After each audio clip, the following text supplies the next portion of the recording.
इसे नियति कहे या किस्मत का खेल। दरअसल करीब 13 साल पुरानी बात है। एक लड़की पैदा हो जाती है।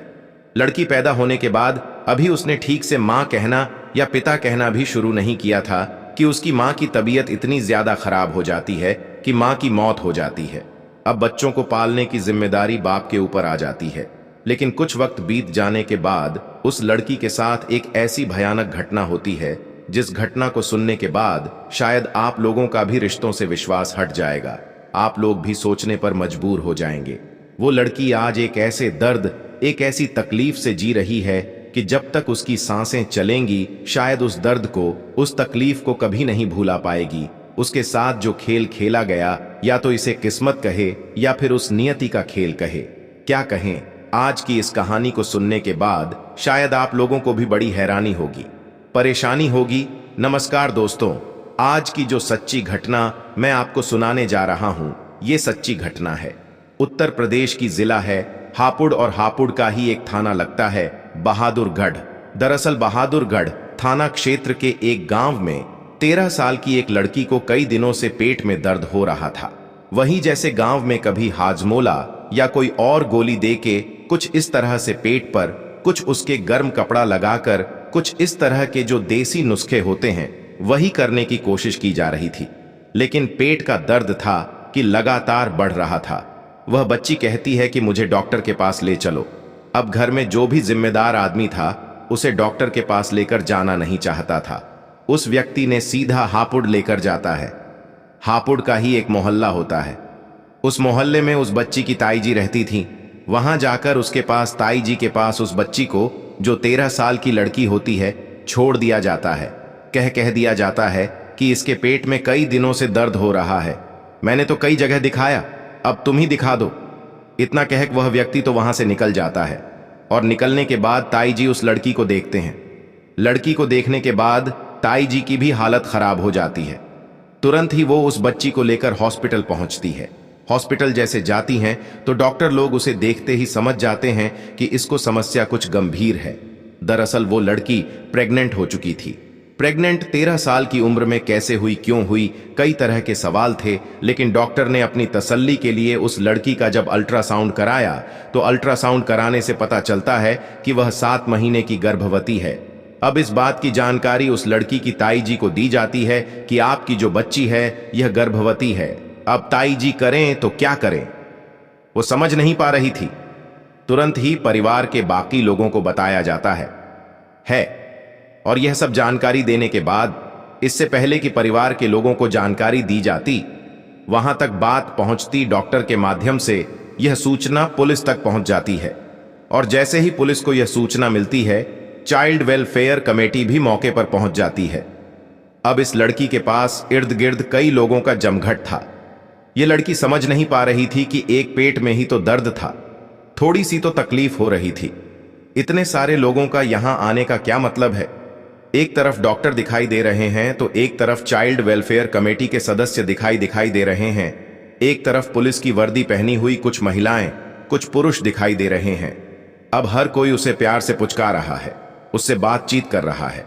लड़की से पूछा जाता है कि बेटा, तुम्हारा यह पेट बड़ा कैसे हुआ, क्या दिक्कत हुई, क्या परेशान हुई?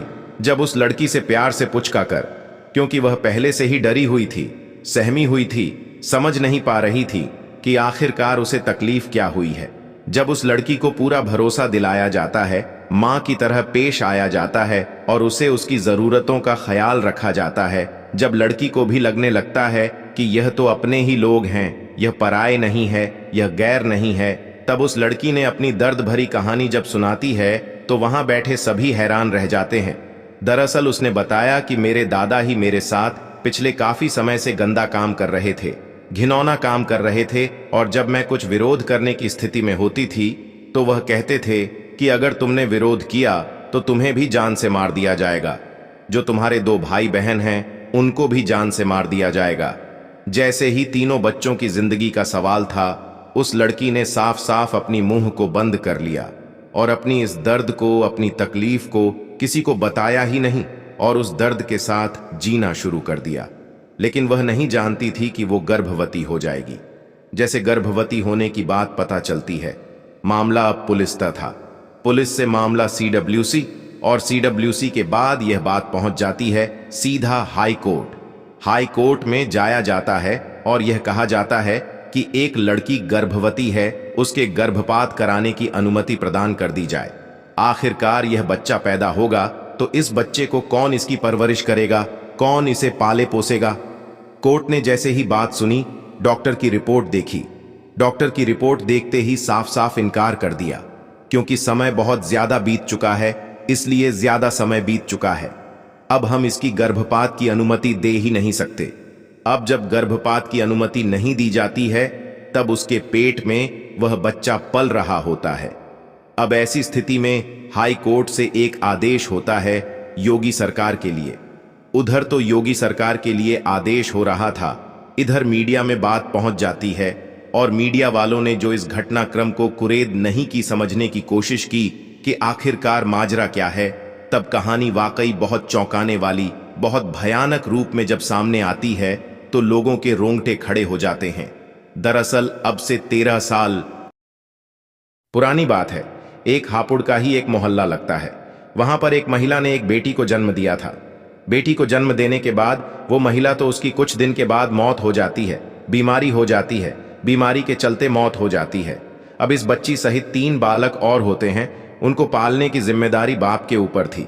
सब कुछ जिंदगी में ठीक चल रहा था, बाप जैसे तैसे उन बच्चों की परवरिश कर रहा था। लेकिन साल 2022 जब आता है तो उस बाप की भी तबीयत बहुत ज्यादा खराब हो जाती है।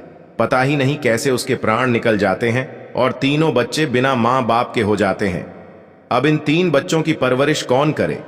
समाज में इस बात को लेकर कई तरह के सवाल थे। परिवार के लोगों ने ज्यादातर ने हाथ खड़े कर दिए, लेकिन बहादुरगढ़ थाना क्षेत्र का एक गांव के रहने वाले रिश्ते में इस लड़की के दादा लगते हैं।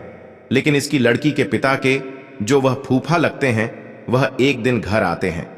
आकर कहते हैं कि अगर किसी को कोई ऐतराज ना हो तो क्या इन तीनों बच्चों को मैं अपने साथ लेकर जा सकता हूं? क्या मैं इनकी परवरिश कर सकता हूं? जैसे यह बात सुनी तो सबके सब खुश हो जाते हैं, क्योंकि दादा और दादी दोनों उन तीनों बच्चों के सहारे उनका भी वक्त कट जाएगा। दादा उसे अपने तीनों बच्चों को साथ लेकर चले जाते हैं। लेकिन कुछ वक्त ही बीता था कि दादी की भी मौत हो जाती है। अब दादी की मौत हो जाती है। ऐसी स्थिति में दादा बिल्कुल अकेले पड़ जाते हैं। दादा ने एक दिन उस लड़की के साथ कुछ ऐसी गंदी हरकत की, जब उस लड़की ने इस बात का विरोध करने की कोशिश की, उसने रोने की कोशिश की, तो दादा ने कहा कि तुम्हें जान से मार दिया जाएगा और तुम्हारे जो भाई बहन हैं इनको भी जान से मार दिया जाएगा अगर तुमने यह बात किसी को बताने की कोशिश की। अब वो बताती तो किससे बताती? उसकी मां नहीं थे, उसके बाप नहीं थे, घर में एक महिला थी, दादी वो भी मर चुकी थी। अब वो अपने दिल की बात कहे तो किससे कहे? बाकी जितने भी थे सब के सब उसके लिए पराए थे। अब दादा ने उसके साथ रेप करना शुरू कर दिया। धीरे धीरे करके वक्त 8 महीने का गुजर जाता है और 8 महीने तक उस लड़की के साथ रोज जैसे ही बलात्कार होता था और वो इस बात का विरोध भी नहीं कर पा रही थी।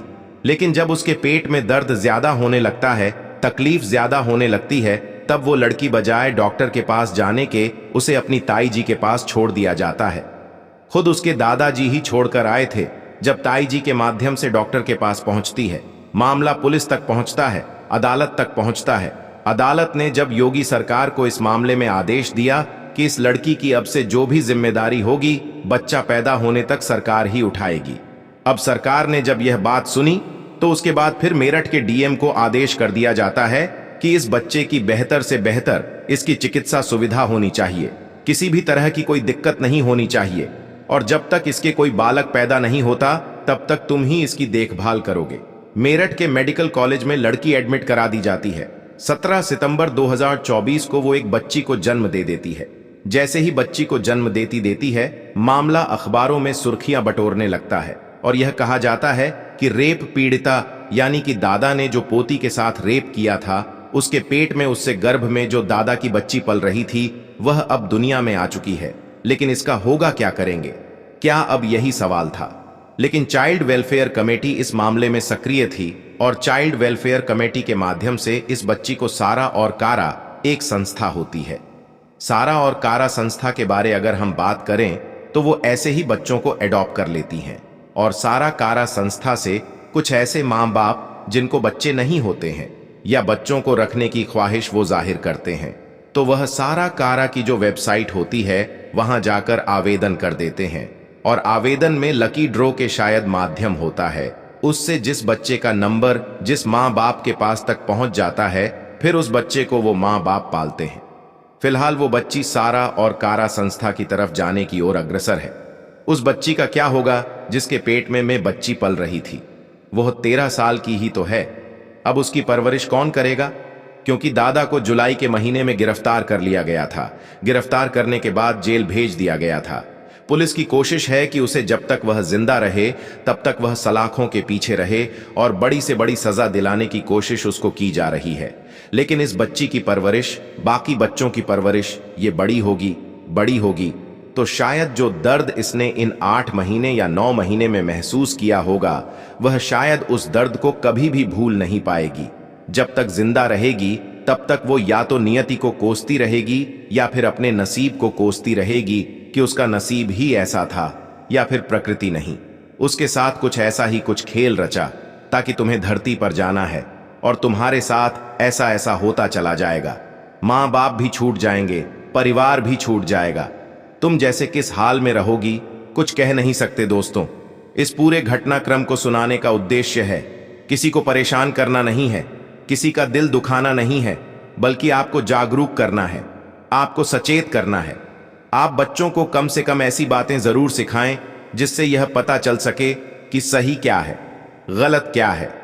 अभी भी वह लड़की अकेली ही रहेगी। यदि पहले दिन ही जैसे उसके साथ गलत काम हुआ था या होने की कोशिश हुई थी, काश उसने उस दिन अपने दादा का पुरजोर तरीके से विरोध किया होता तो शायद उसके साथ कभी ऐसा घटना होती ही नहीं। लेकिन वह विरोध नहीं कर पाई। उसे डर लग रहा था कि वह जाएगी कहां। अब अगर वह सोचे कि अब कहां जाएगी तो उसके पास अभी भी कोई सवाल नहीं होगा। इसलिए कम से कम अपने ऊपर होने वाले किसी भी अपराध का पुरजोर तरीके से विरोध करें। किया होता तो शायद उसके साथ कभी ऐसा घटना होती ही नहीं। लेकिन वह विरोध नहीं कर पाई। उसे डर लग रहा था कि वह जाएगी कहां। अब अगर वह सोचे कि अब कहां जाएगी तो उसके पास अभी भी कोई सवाल नहीं होगा। इसीलिए कम से कम अपने ऊपर होने वाले किसी भी अपराध का पुरजोर तरीके से विरोध करें ताकि कोई बड़ा अपराध आपके साथ ना हो जाए और जिंदगी भर तक आप पछताने के काबिल नाकाबिल ना रहे। इसलिए कोई ऐसा काम होने ना दें। आप सब लोग अपना ख्याल रखें, सुरक्षित रहे। जय हिंद, जय भारत।